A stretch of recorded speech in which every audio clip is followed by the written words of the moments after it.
بسم اللہ الرحمن الرحیم۔ السلام علیکم ورحمۃ اللہ وبرکاتہ۔ آج کی آیت سورۃ البقرہ، آیت نمبر 279۔ اعوذ باللہ من الشیطان الرجیم۔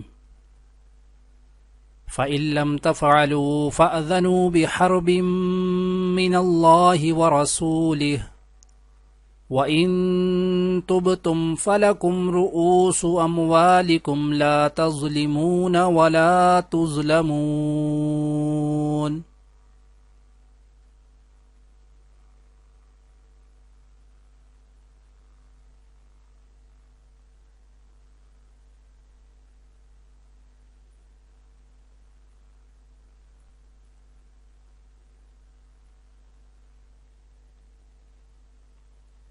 پھر بھی اگر تم ایسا نہ کرو گے تو اللہ اور اس کے رسول کی طرف سے اعلان جنگ سن لو، اور اگر تم سود سے توبہ کرو تو تمہارا اصل سرمایہ تمہارا حق ہے، نہ تم کسی پر ظلم کرو نہ تم پر ظلم کیا جائے۔